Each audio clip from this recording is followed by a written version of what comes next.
할렐루야. 우리 이 시간 함께 찬양하심으로 주일 예배를 하나님 앞에 올려드리겠습니다. 찬송가 21장 찬양하시겠습니다. 찬송가 21장 찬양하시겠습니다. 다 찬양하여라 전능왕 창조의 주께 내보다 주 찬양 평강과 구원의 주님 성도들아 주 앞에 이제 나와 즐겁게 찬양하여라 다 찬양하여라 놀라운 안유의 주께 포근한 날개 민들 품어주시는 주님 성도들아 주님의 뜻 안에서 내 소원 다 이루리라 다 찬양하여라 온 몸과 마음을 바쳐 이 세상 만물이 주 앞에 다 나와 찬양 성도들아 기쁘게 소리 높여 영원히 찬양하여라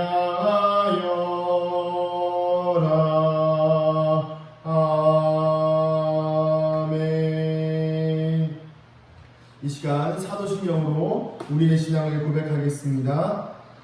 나는 전능하신 아버지 하나님 천지의 창조주를 믿습니다. 나는 그의 유일하신 아들 우리 주 예수 그리스도를 믿습니다.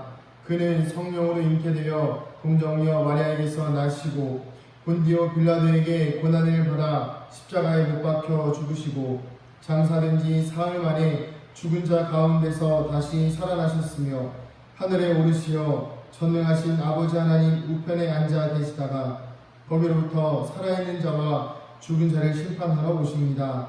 나는 성령을 믿으며 거룩한 공교회와 성도의 교제와 죄를 용서받는 것과 몸의 부활과 영생을 믿습니다. 아멘. 이 시간 찬송가 370장 찬양하시겠습니다. 찬송가 370장 주 안에 있는 나에게 함께 찬양하시겠습니다. 주 안에 있는 나에게 딴 근심이 있으랴 십자가 밑에 나가 내 짐을 풀었네 아멘. 주님을 찬송하면서 할렐루야 할렐루야 내 앞길 멀고 험해도 나 주님만 따라가리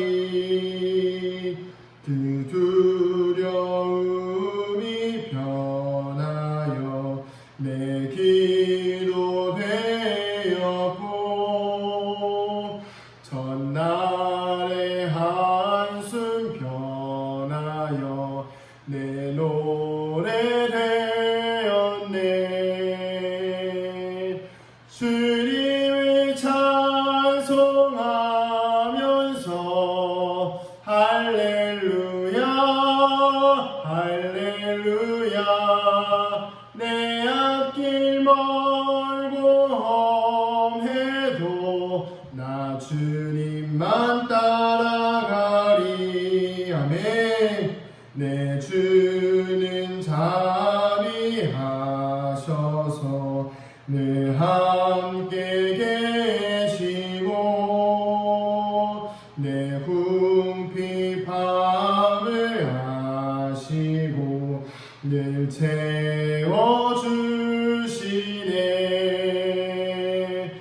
주님을 찬송하면서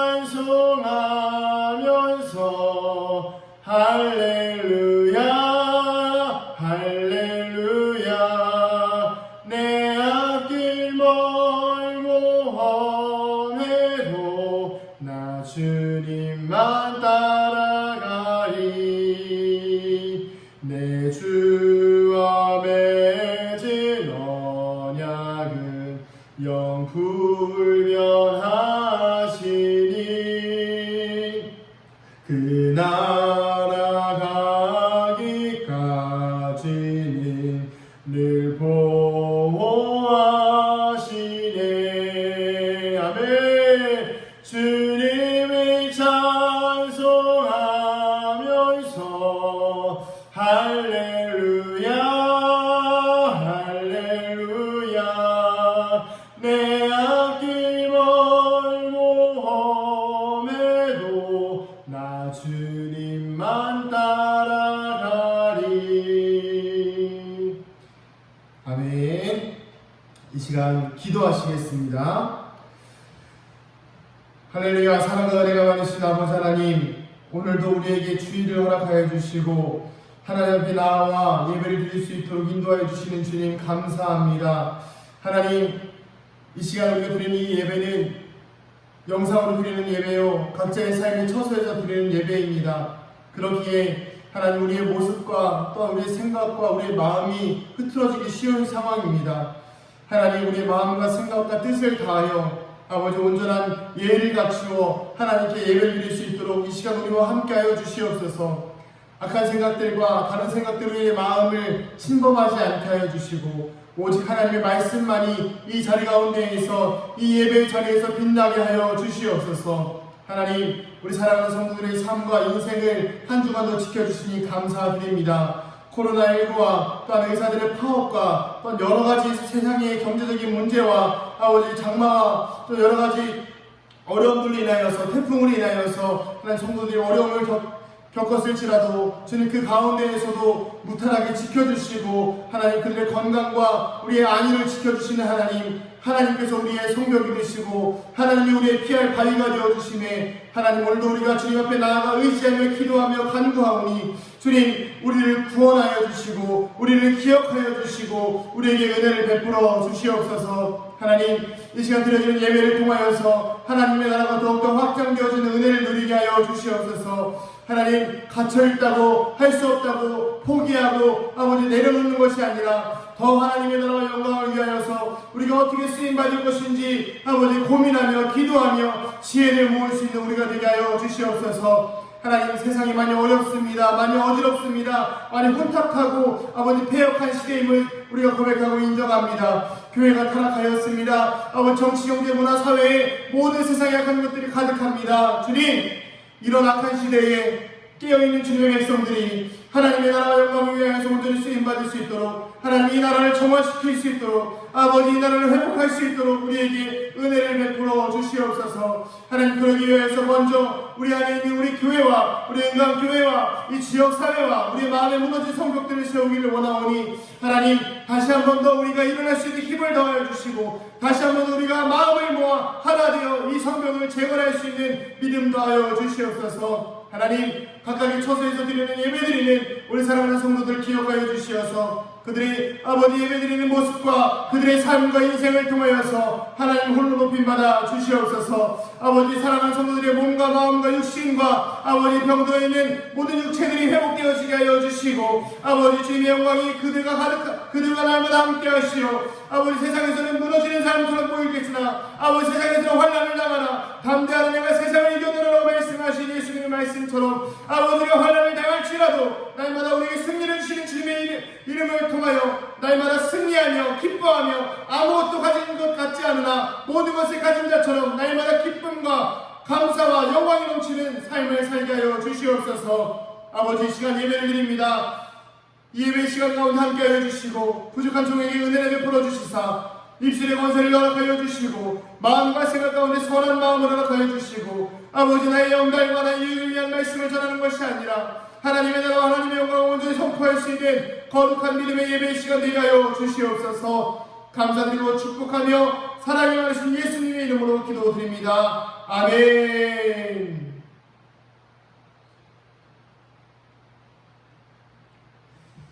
네, 교회 소식입니다. 우리 옆에 있는 분들과 서로 인사하실까요? 참 잘하셨습니다. 또 한 번 더 이야기할까요? 예배를 드릴 수 있어서 참 감사합니다. 예배를 드릴 수 있어서 감사합니다. 교회 소식입니다. 다음 주에는요, 그냥 예배를 진행하도록 하겠습니다. 오프라인으로 예배를 드리고요. 정 걱정이 돼서 못 오시겠다 하시는 분들은 어쩔 수 없지만, 그래도 예배의 자리를 지키는 것이 우리의 사명이라고 생각이 됩니다. 2주 정도 양보했으면 저는 충분하다고 생각하고요. 이제 굳이 양보와 어떤 이런 개념이 아니라 우리의 생명과 같은 예배를 다시 한번 드리도록 하겠습니다. 그래서 9월 6일 날 우리가 예배를 드리게 되고, 그리고 9월 6일에 직원회가 있습니다. 기억하여 주시고 꼭 예배를 드려주시기 바랍니다. 그리고 저녁 기도 세우기 운동 계속하고 있습니다. 그래서 밤마다 성도님들 기도하고 계시죠?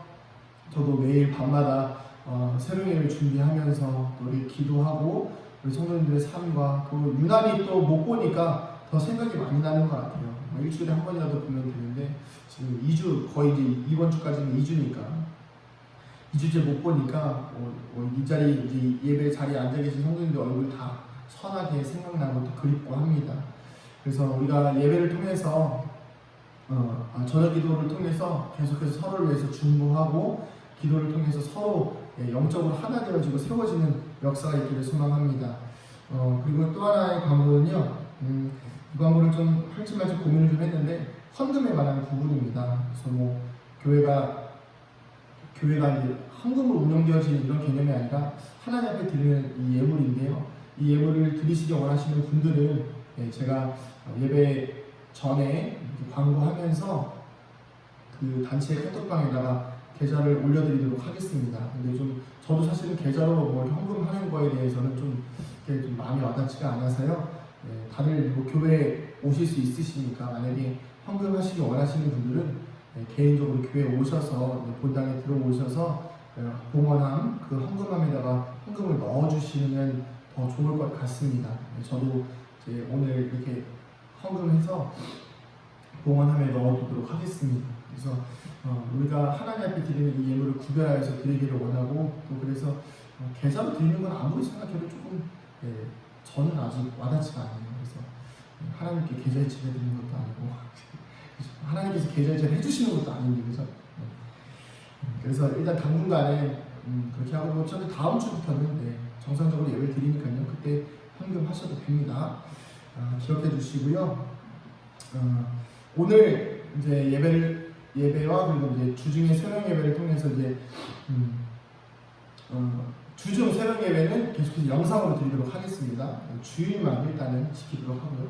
주중 새벽 예배는 영상으로 드리고, 제가 이제 새벽에 계속 일어나서 기도하고 있는데, 교회가 또 참 그런 것 같습니다. 기도가 낮아지니까 기도의 소리가 또 줄어드니까 또 약간 또 이게 애매해요. 어렵습니다. 그래서 우리가 같이 열심히 기도를 세워야 될 줄 믿습니다. 각자의 처소에서 우리 교회를 위해서 특별히 기도 많이 해주시기 바랍니다. 하나님의 말씀 보도록 하겠습니다. 말씀이 고린도후서 1장입니다. 고린도후서 1장 3절부터 11절 말씀입니다. 우리에게 주시는 하나님의 말씀은 고린도후서 1장 3절부터 11절까지 말씀입니다. 신약 성경 285쪽입니다. 285페이지. 제가 읽겠습니다. 찬송하리로다. 그는 우리 주 예수 그리스도의 하나님이시요 자비의 아버지시요 모든 위로의 하나님이시며, 우리의 모든 환난 중에서 우리를 위로하사 우리로 하여금 하나님께 받는 위로로서 모든 환난 중에 있는 자들을 능히 위로하게 하시는 이시로다. 그리스도의 고난이 우리에게 넘치는 것 같이 우리가 받는 위로도 그리스도로 말미암아 넘치는도다. 우리가 환난을 당하는 것도 너희가 위로와 구원을 받게 하려는 것이요, 우리가 위로를 받는 것도 너희가 위로를 받게 하려는 것이니, 이 위로가 너희 속에 역사하여 우리가 받는 것 같은 고난을 너희도 견디게 하느니라. 너희를 위한 우리의 소망이 견고함은 너희가 고난에 참여하는 자가 된 것 같이 위로에도 그러할 줄을 알미라. 형제들아, 우리가 아시아에서 당한 환난을 너희가 모르기를 원하지 아니하느니, 힘에 겹도록 심한 고난을 당하여 살 소망까지 끊어지고, 우리는 우리 자신이 사형 선고를 받은 줄 알았으니, 이는 우리로 자기를 의지하지 말고 오직 죽은 자를 다시 살리시는 하나님만 의지하게 하십니다. 그가 이같이 큰 사망에서 우리를 건지셨고 또 건지실 것이며 이후에도 건지시기를 그에게 바라노라. 너희도 우리를 위하여 간구함으로 도우라. 이는 우리가 많은 사람의 기도로 얻은 은사로 말미암아 많은 사람이 우리를 위하여 감사하게 하려 함이라. 아멘. 할렐루야. 이 시간 저를 좀 따라해 보시겠습니다. 고난은 위로의 시작입니다. 고난은 위로의 시작입니다.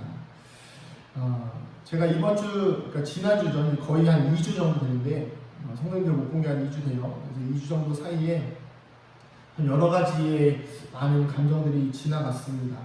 많은 감정들이 지나갔고 또 참 유독히 좀 심각해지는 상황들을 보면서 그냥 마음이 막상 저한테 뭐 코로나가 온 것도 아니고 이 주변에 뭐 코로나가 발생하고 있긴 하지만 정작 크게 와닿지 않는 상황이지만 뭔가 마음이 불편하더라고요. 그리고 멈춰있는 것 같고 제가 이번 주에 화요일부터 오늘 이 설교를 하기 전까지는 밖을 거의 안 나왔어요. 잠깐 빼고는 밖을 거의 안 나왔는데 서재에만 계속 갇혀서 설교 준비하고 말씀 묵상하고 집에 있고 이렇게 했는데 그 시간을 지나면서 뭐랄까요? 그 일주일이 통째로 그냥 날아간 느낌이에요. 근데 곰곰이 생각해보니까 연초부터 그랬던 거죠. 1년에 지금 9월이니까, 이제 곧 9월이니까 1년의 절반을 우리는 멈춰야 했고, 서로 조심해야 했고, 서로를 의심하게 했고, 서로에 대한 어떤 불안감들을 가지고 살았던 거예요. 그것을 통해서 제가 느끼는 것은 무엇이냐면, 굉장히 큰 고난이구나 라는 생각을 했습니다. 우리는 이걸 단순히 뭐 어떤 바이러스의 공격 아니면 좀 사회적 거리두기를 하면 괜찮다라는 생각을 좀 했었는데, 제가 느낀 건 고난이었어요. 왜 그러냐면 우리가 진짜 한 1년 전, 2년 전만 해도 김치찌개에다 같이 숟가락 넣어서 먹는 거 뭐 아무렇지도 않았잖아요. 근데 어느 순간인가부터 옆자리에 내 옆자리에 누가 앉는 게 좀 신경 쓰기 시작하는 거예요. 어느 순간부터인가 내 앞에 누가 마스크를 안 쓰고 있는 게 불편하기 시작하는 거예요. 이것들을 보면서 서로 경계하는 모습과 유난히 우리 사회, 우리 대한민국 사회는 유난히 좀 더 이렇게 한가족 같은 좀 끈끈한 것들이 있잖아요. 뭐 지역 사회들도 그렇고. 근데 지금 뭐 그런 것들이 다 분열된 거예요. 거기서 느낀 건 무엇이냐면 서로 간에 온기가 사라졌다.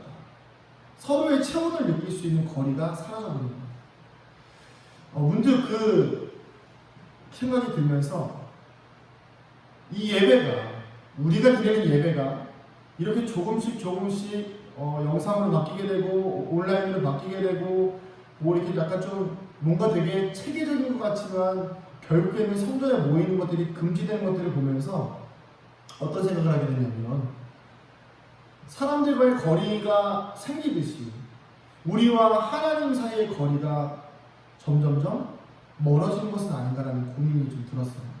그래서 우리와 하나님 사이의 온기가 사라지고 우리와 하나님 사이의 따뜻함이 사라지고 더 이상 하나님의 은혜를 느낄 수 없고 더 이상 하나님의 사랑을 더 깊이, 원래 좀 서로 좀 이렇게 친구들끼리도 막 이렇게 우정이 좀 좋으려면 같이 살같이 좀 부딪혀야 좀 좋아지지 않습니까?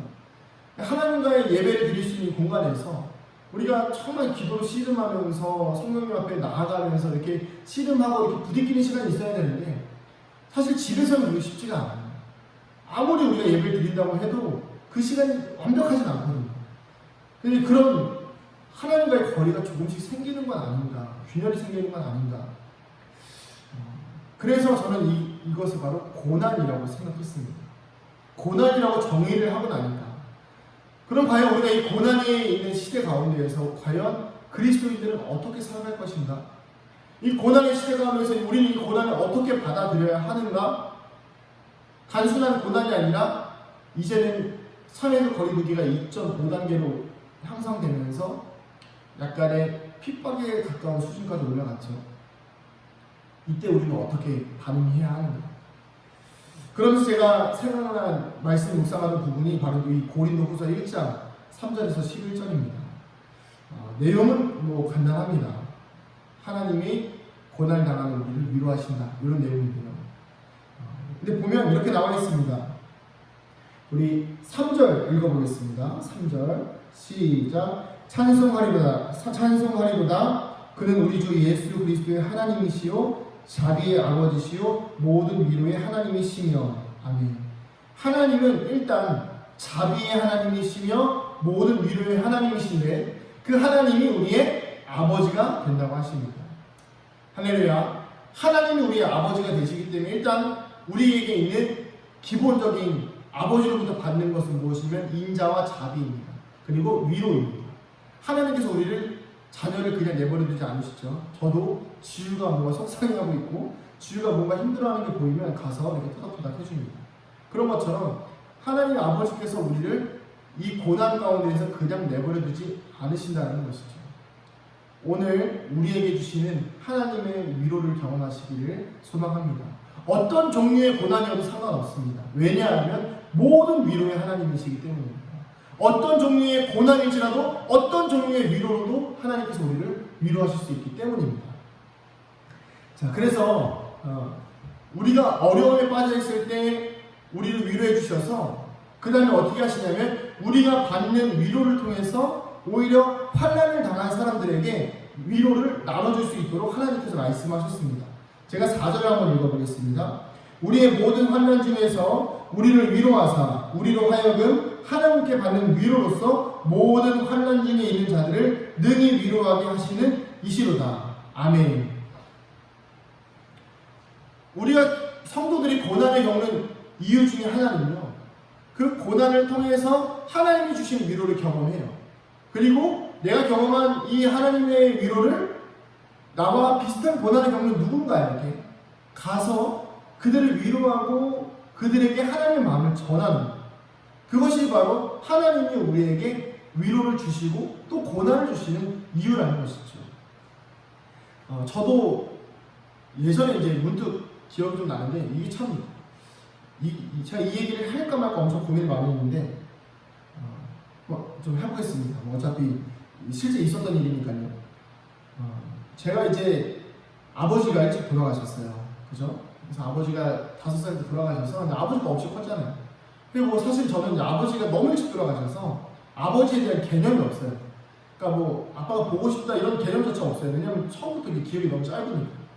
그랬는데 이제 어머니가 아는 그 친구분의 남편이 돌아가셨어요. 그랬는데 이제 거기 그 집에 이제 아들이 있는데 아들이 저보다 한 2살인가 3살 어립니다.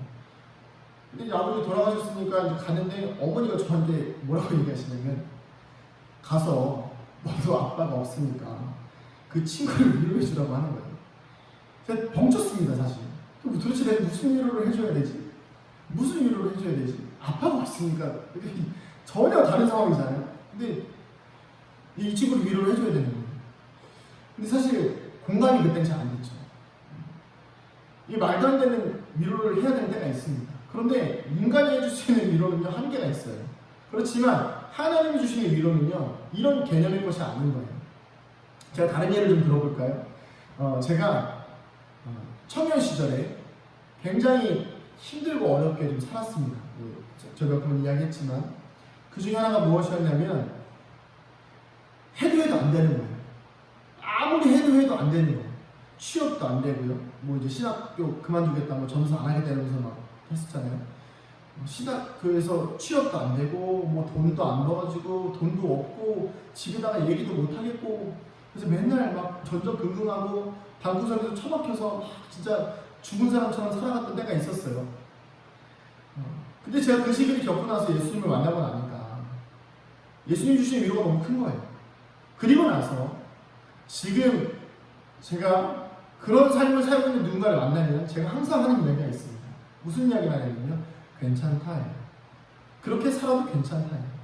왜냐하면 대부분 그렇게 살면 안 된다라고 이야기합니다. 근데 저는 그렇게 살아보니까 괜찮더라고요. 왜요?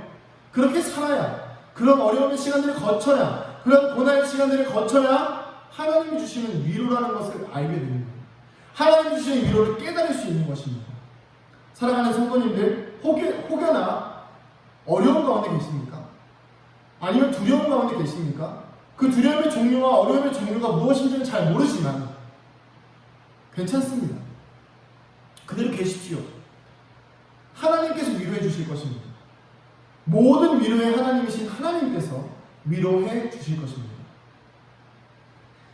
자, 근데 이 하나님께서 고난을 당하면, 우리가 고난을 당하면 하나님께서 위로해 주시고, 우리가 그 당한 고난으로 또 다른 사람들을 위로해 줄 수 있는 하나님께서 이런 구조를 만들어 놓으셨는데, 5절과 6절에 참 재미있는 말씀을 하셨습니다. 그게 무엇이냐면 바로 5절입니다. 제가 5절만 읽어보겠습니다. 시작. 그리스도의 고난이 우리에게 넘친 것 같이 우리가 받는 위로도 그리스도로 말미암아 넘치는도다. 아멘. 이게 뭐냐면, 고난이 커지면, 이게 그래프 아시죠? 이렇게 그래프를 그리면 고난이고 위로가 있어요. 고난이 커지면 커질수록 위로도 크다는 거예요. 참 재미있는 거죠. 우리는요, 큰 고난을 당할 때에만 하나님이 우리를 위로하신다고 생각합니다. 그러나 그게 아니라 작은 고난이면 하나님께서 작은 위로를 주시고, 거기에 맞는 위로를 주시고, 또 고난이 커지면 커질수록 그 큰 고난에 대한 위로도 하나님께서 준비해 놓으셨다는 것입니다. 혹여라도 지금도 여전히 고난 가운데 계십니까?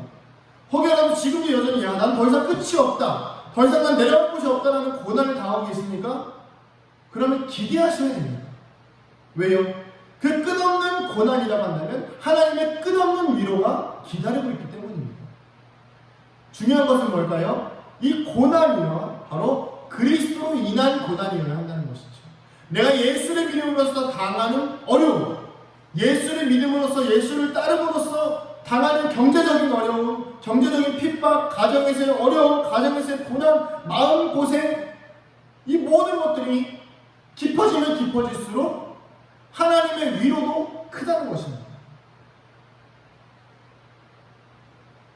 우리의 어려움은요, 이렇게 다른 이들을 위로하고 구원받게 하기 위한 것인가 동시에 우리가 받는 위로도 마찬가지로 우리의 위로를 통하여서 그 고난을 견디는 힘이 생긴다는 것입니다. 사랑하는 성도님들, 고난의 크기가 커지면 위로도 커집니다. 큰 고난을 당하셨을수록 큰 위로가 있습니다. 제가 이제 말씀을 준비하면서 몇 가지 예화들을 봤는데 그냥 다 이야기하기 좀 그렇고, 대부분 그렇더라고요. 어떤 것들이 있냐면, 정말 바닥까지 내려갔는데 그 바닥에서 하나님을 만나는 거예요. 그러니까 그 바닥으로 내려간 만큼 더 높이 올려주시는 거예요. 이게 하나님의 위로입니다. 안 겪어봐서 모르시겠죠? 저는 겪어봤습니다. 전 제가 어디서 살았는지 알기 때문에, 제가 어떤 사람이었는지 알기 때문에 제가 겪은 위로, 제가 겪은 고난에 비해서 제가 지금 받는 축복은 더 큰 것 같아요. 더 큰 위로로 하나님께서 저에게 갚아주고 계십니다. 그런데 이 고난이요, 우리에게 단순하게 하나님의 위로를 줄 뿐만 아니라, 그죠? 하나님은 우리에게 단순히 고난을 위로로만 줄 뿐이 아니라 소망이 있다고 말씀하고 계십니다. 같이 말씀을 좀 보기 원하는데요. 7절 읽겠습니다. 7절. 너희를 위한 우리의 소망이 견고함은 우리가 고난에 참여하는 자가 된 것 같이 위로에도 그러할 줄을 압니다. 아멘. 바울이 이야기합니다. 너희를 위한 우리의 소망이 견고하다. 견고한 이유는 너희가 고난에 참여하는 자가 되었다. 소망이 있는 이유는 고난에 참여하였기 때문입니다. 이것을 바꿔 말하면 소망이 있는 이유는 예수를 믿는 믿음과 동시에 그 어떤 어려움과 환난도 견딜 준비가 되어 있다라고 이야기하는 것이죠. 동시에 그 소망이 있는 이유를 말하는데요, 8절부터 10절까지입니다. 같이 한번 읽어보겠습니다. 시작. 형제들아, 우리가 아시아에서 당한 환난을 너희가 모르기를 원하지 아니하노니 힘에 겪도록 심한 고난을 당하여 살 소망까지 끊어지고 우리는 우리 자신이 사형 선고를 받은 줄을 알았으니 이는 우리로 자기를 의지하지 말고 오직 죽은 자를 다시 살리시는 하나님만 의지하게 하십니다. 그가 이같이 큰 사망에서 우리를 건지셨고 또 건지실 것이며 이후에도 건지시기를 그에게 바라노라. 아멘. 사망 선고를 받을 것처럼 어려움을 당했을 때에 하나님이 그렇게 하신 이유를 바울은 발견한 것이죠. 여러분, 사망 선고를 받은 것처럼 어려움을 당한 적이 있으십니까? 참 신기한 게 뭐냐면요, 매번 죽을 것 같습니다. 고난이라는 게 참 신기해요. 작은 고난도 그때 죽을 것 같고요, 그거 좀 괜찮아서 지나가면 더 큰 고난이 옵니다. 그럼 또 죽을 것 같아요. 우리 지금 또 그렇지 않습니까?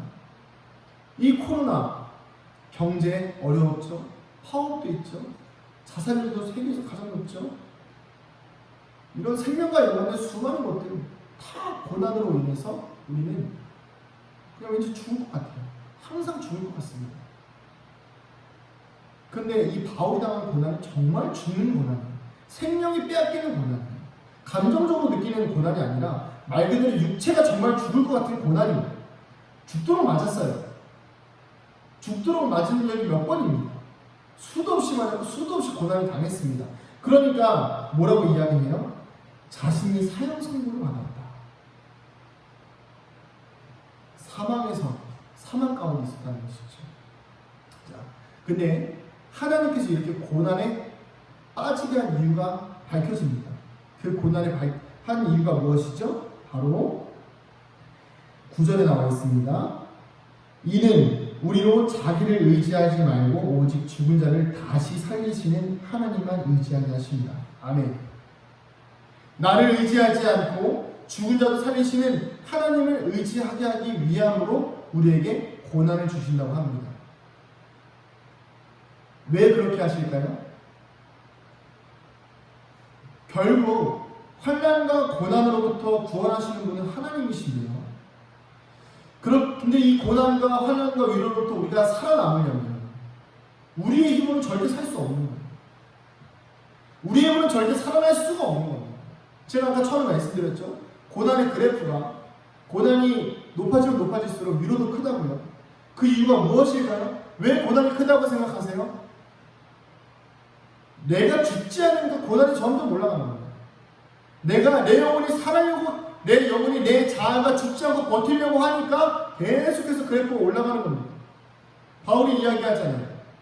내가 나를 의지하지 않고 죽은 자도 살리시는 하나님을 의지하게 하기 위해서 죽기까지, 사망에 이르기까지 고난을 당했다고 이야기합니다. 사랑하는 성도님들, 오늘 우리에게 당하는 고난이요, 코로나요, 그리고 경제적인 어려움이요, 이 교회 안에 있는, 사실 저도 좀 마음이 좀 무겁습니다. 교회에 계속 물이 새가지고 저희 집 새는 거하고는 상관이 없는데 교회 안에 물이 새다 보니까 참 마음이 무거워요. 빨리 대출 받고 이런 것 신경 써야 되는데 이게 저한테는 참 많이 마음이 무겁습니다. 그런데 이런 것들이 우리에게 고난이 되는 이유가 무엇입니까? 내 힘을 의지해서 해결하려고 하는 것이 아니기 때문에, 내 힘으로 해결해서는 안 되기 때문에, 하나님이 우리에게 이런 어려움을 주시는 이유는 무엇입니까? 내 힘을 의지하지 말고 하나님을 의지해라. 죽은 자도 살리시는 하나님을 의지해야만 우리는 살 수 있는 것입니다. 할렐루야. 그렇기 때문에 우리 안에 있는 고난이 위로의 소망이 되는 것입니다. 그렇다면 우리가 여기서 고난을 좀 정의하고 나갈 필요가 있습니다. 고난의 정의는 무엇이죠? 바로 그리스도로 인한 고난을 받는 것입니다. 예수를 믿음으로, 예수를 따름으로 생기는 고난과 환난이 바로 고난, 진짜 고난입니다. 내가 잘못해서 생기는 고난은요, 인과관계예요. 하나님의 말씀과 상관없이 내 뜻대로 막 살아가는 건, 내 뜻대로 막 은행에서 대출 막 이만큼 받아가지고 내가 막 마음대로 쓰고 그 갚지 못할 능력 없고, 그건 내 잘못이죠. 그러나 그런 거 말고 정말 예수님을 믿어서 생기는 고난, 예수님을 믿어서 직장에 갔는데 직장 상사가 예수님을 믿지 않는 사람이라 당하는 고난, 따돌림, 세상을 살아감에 있어, 가정에 있어서 남편이 교회를 안 다니고, 아내가 교회를 안 다니고, 시부모님이 교회를 안 다니셔서 예수의 이름으로 당하는 고난, 핍박, 그것이 바로 고난이라는 것입니다. 그렇다면 그 위로는 무엇일까요? 위로. 이런 고난을 당하는 우리에게 바로 예수 그리스도의 위로가 함께한다는 것입니다. 왜 예수님의 위로가 우리와 함께할까요? 아까 제가 잠깐 예화를 들었던 것처럼 공감하시는 분이시기 때문이에요. 예수님은 우리와 같은 삶을 살아오신 분이에요. 굳이 가난한 삶을 살아오신 분이십니다. 그리고 또 내가 받아야 할 고난을 이미 다 받으셨어요. 그리고 끝으로 정말 죽음까지 경험하신 분이에요. 인간에게 가장 큰 위험인 죽음을 이미 경험하신 분이시기 때문에 그 예수님이 우리에게 찾아오실 때 우리는 위로가 되어질 수밖에 없는 것입니다. 바울은 이러한 고난을 뼛속 깊이 경험했습니다. 살 소망이 사라졌고 마음속으로는 사망 선고까지 받은 것 같은 생각이었습니다. 그러나 이것이 우리의 자아의 모습이고 내 자아가 완전히 죽어야 하나님의 살리심과 하나님의 위로가 시작된다는 것입니다. 그럴 때에 하나님의 구원의 소망이 우리 안에서 시작되는 것입니다. 내 자아가 완전히 죽어야 합니다. 말씀을 준비하면서 참 답답했어요, 사실. 왜 그랬냐면 저도 제 자아가 죽질 않는 거예요. 제 가지고 있는 고집과 생각과 아집과 이런 생각이 고정한 놈들이 죽질 않는 겁니다. 아무리 봐도. 그러니까 하나님이 하시는 말씀들이 위로가 안 돼요. 제가 죽어야 됩니다. 그러다 보니까 계속해서 고난을 주십니다. 또 그 고난을 하나님께 다 내어놓으려고 기도하면서 또 내려놓으면 또 위로가 찾아옵니다. 이것이 계속해서 반복되는 것입니다. 그러나 이 반복을 끊어내고 완전히 우리가 죽어져서 우리의 삶에 하나님의 위로가 또 그리스도의 위로가 가득할 그때를 소망합니다. 그렇다면 오늘 우리가 이 하나님의 위로를 경험하기 위해서 고난이 위로가 되는 것들을 경험하기 위해서 우리가 해야 될 마음가짐들이 있습니다. 가져야 될 마음가짐이 있습니다. 그래서 먼저 첫 번째로 고난 앞에 기죽지 말고 소망을 품어야 한다는 것입니다. 다시 한번 말씀드립니다. 고난 앞에 기죽지 말고 소망을 품어라. 시편 119편 71절에 이렇게 나와 있습니다. 고난당한 것이 내게 유익이라 이로 말미암아 내가 주의 율례들을 배우게 되었나이다. 아멘. 고난을 통해서 우리는 하나님과의 관계가 더 돈독해집니다. 하나님이 주시는 고난은 하나님이 위로해 주십니다. 물론 때로는 우리의 실수마저도 하나님께서 위로를 바꿔주실 때가 있지요.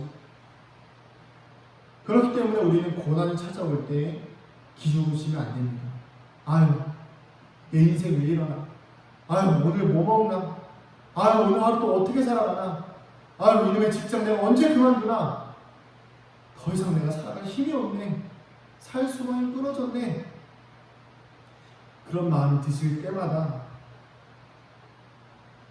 하나님이 주시는 위로를 기대하시기 바랍니다. 생각을 바꾸셔야 합니다. 아, 그래. 오늘 이 고난이 크니까 하나님이 주신 위로가 얼마나 더 클까? 아, 이렇게 고난이 크니까 언젠가 하나님이 주실 하나님이 주실 위로가 얼마나 클까? 아, 아직도 고난이 끝나지가 않았네. 내 자아가 아직 죽지 않았나 보다. 그래, 주님, 제 자아를 더 죽이고 하나님의 위로가 임하실 때까지 저를 더 연단하여 주시옵소서. 그래서 내려갈 때보다 더 높이 올라가는 하나님의 위로를 경험케 하여 주시옵소서. 이렇게 고백하는 우리가 되기를 소망합니다. 또 두 번째는 나를 죽여야 하나님이 위로를 주신다입니다. 따라해 보시겠습니다. 나를 죽여야 하나님의 위로를 주신다. 아멘. 이것은 그 말씀입니다. 바로 고난에 참여하는 자가 되라. 고난에 참여해야 합니다. 그리스도의 고난에 참여해야 합니다. 이것이 무엇이냐면 바로 성도의 삶을 살아가라는 것입니다. 예수를 믿는 것을 포기하지 말라는 것이고, 이 어려운 시기, 이 코로나 때문에 교회가 핍박을 받고, 이 코로나 때문에 교회 다니는 것으로 눈총을 받고, 인터넷으로 보여지는 어떤 메신저들을 다 봐도, 예전에는 내 아이가 교회 다니는 것까지는 괜찮았는데, 나는 교회를 안 다녀도 아이를 교회를 보내는 것에 대해서는 아무런 그런 문제가 안 되는데, 이제는 교회 자체가 싫다, 이런 이야기들을 너무 많이 보게 됩니다. 그러나 정말 예수를 믿는 우리는 이 고난에 참여해야 합니다. 이 고난에 참여할 때에 하나님의 위로도 우리 안에 주어지는 것입니다. 우리 시대가 겪는 고난은요, 사실 유례없는 고난입니다. 그렇기 때문에 정말 죽을 것 같죠. 그러나 이 또한 지나가서 먼 훗날, 아니면 한 2년 3년 지나가서 5년 뒤에 이 시기를 우리가 회상할 때 부끄럽지 않기를 소망합니다. 할 말이 없지 않기를 소망합니다. 그래도 내가 진짜 그때 예배 지켜서 다행이었지. 예배 지켜서 그래도 포기하지 않아서 초대교회 성도들처럼 일제시대 때 순교회를 각오하면서 예배드렸던 사람들처럼 우리가 포기하지 않아서 지금 이렇게 감사할 수 있지. 이렇게 하나님 앞에 믿음의 선포를 할 수 있는 우리가 되기를 소망합니다. 나사로는 진짜 죽음을 경험했어요. 그 진짜 죽음을 경험하니까 예수님이 찾아오셔서 완벽히 살리시는 위로를 경험하지 않습니다. 욥은 어떻습니까? 자기가 원하는 고난이 아니었어요. 사단이 시험하는 고난이었습니다. 다 떠나가고 자식들 다 죽고, 그러나 그 고난이 지나자 어떻게 됐나요? 결국 2배로 회복되어지는 위로를 경험하지 않습니까? 오늘 고난에 참여하셔서 나를 죽이시려 합니다. 내 영이 죽어야 하나님이 사십니다. 내 자아가 죽어야 하나님이 사십니다.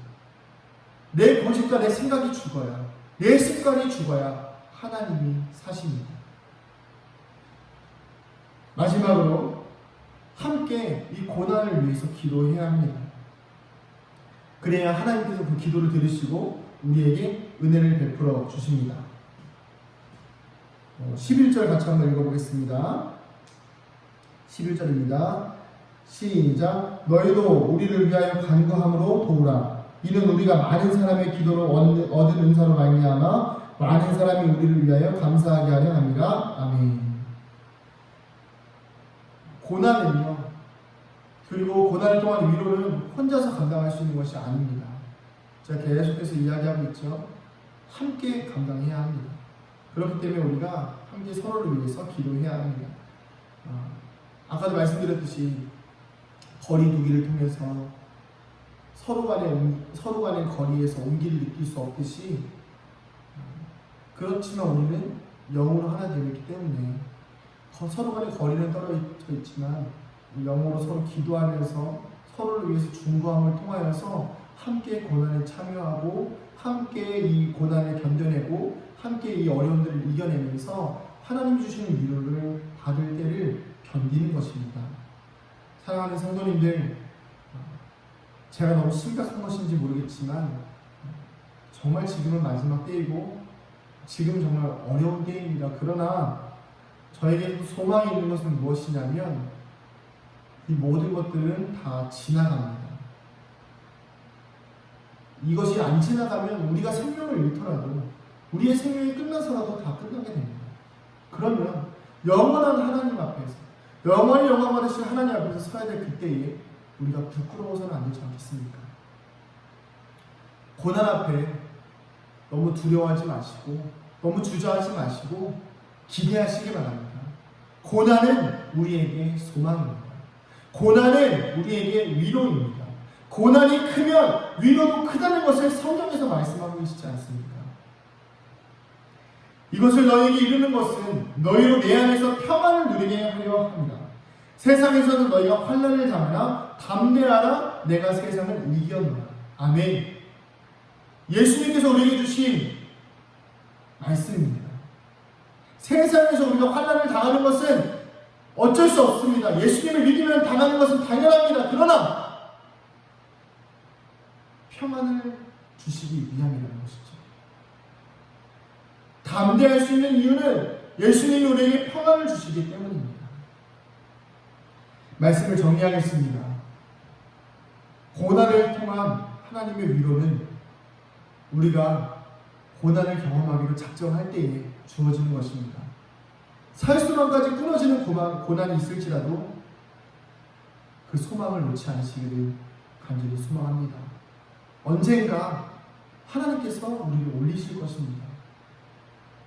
저도 한번 내려갔다가 올라왔어요. 그리고 나서 이 은강교회에 와서 제가 또 지금 내려가고 있는 중입니다. 근데 저는 이 고난이 저에게 힘든 것이라고 느껴지지가 않아요. 저에게 어려움이라고 느껴지지가 않습니다. 저에게 이것이 핍박이고 죄악이고 무너지는 것이라고 느껴지지 않습니다. 왜냐하면 경험해 보니까요. 제가 과거에 그렇게 어두웠던 시절 예수님을 만나고 정말 말도 안 되게 높이 올라가 버렸습니다. 그리고 높이 올라온 지점에서 다시 또 잠깐 내려가는 거예요.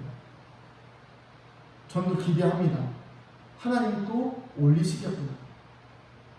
저와 같이 우리 사랑하는 성도님들의 삶 속에도 이런 기대와 소망과 위로가 날마다 넘치시기를 간절히 축복합니다. 기도하시겠습니다. 우리 시간 같이 기도하며 나아가실 때에 하나님, 나에게 주어진 고난과 어려움들을 통하여서 하나님의 위로를 기대하게 하여 주시옵소서. 하나님, 고난이 클수록 내가 큰 소망을 가지고 주님께 나아가게 하여 주시고, 어려움이 클수록 더 하나님께 소망을 두고 주님께 나아가게 하여 주시옵소서. 우리 주님의 이름 한 번으로 같이 기도합니다. 주여!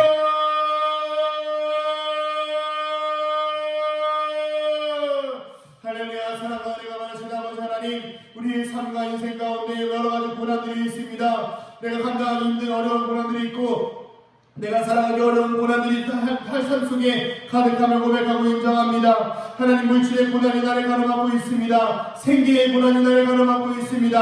하나님, 오늘 하루 저것이 내가 이 돈을 막지 못하면 나는 죽게 되어 있고, 오늘 하루 내가 저것이 이것을 막지 못하면 내가 오늘 이 하루를 열심히 살아가지 않으면 나는 죽을 수밖에 없는 환경에 놓여 있습니다. 질병의 고난이 내 육신을 가로막고 있습니다.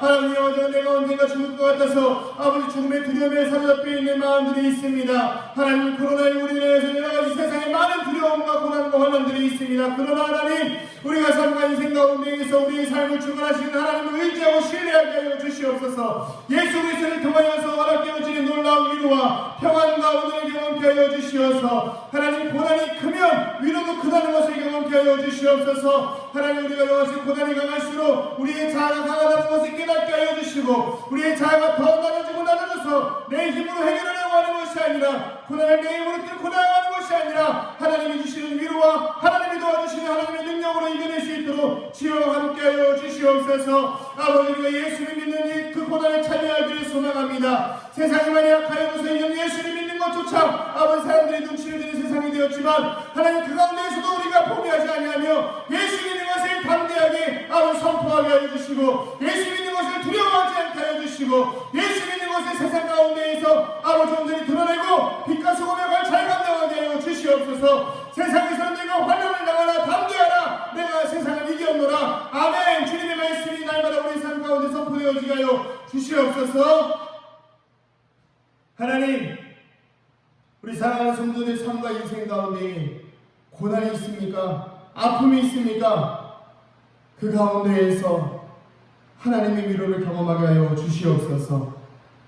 내 자아가 살아서 내 생각으로 이 위기를 해결해 나가려고 하는 것이 아니라 하나님이 주시는 힘으로, 하나님이 주시는 지혜로 이 고난과 어려움을 잘 이겨내게 하여 주시고, 그리고 이 고난을 이겨낸 하나님의 능력이 언젠가는 내 삶의 간증이 되어 나와 같은 어려움에 있는 자들에게 하나님의 말씀과 하나님의 위로를 나눠줄 수 있는 믿음의 성도들 되게 하여 주시옵소서. 오늘의 고난을 내일은 자랑할 수 있는 믿음의 성도들 되게 하여 주시옵소서. 감사드리며 사랑이 많으신 예수님의 이름으로 기도합니다. 아멘. 이제는 우리 주 예수 그리스도의 은혜와 하나님 아버지의 무한하신 사랑하심과 성령님의 감화, 감동, 교통 충만하심의 은혜가 이 자리에 머리속에 사랑하는 주님의 백성들의 머리 위에 고난을 하나님의 위로로 받기 원하는 아픔 중에 있는 모든 성도들의 삶과 인생 위에 이제로부터 영원토록 함께 하시기를 간절히 축원하옵나이다. 아멘.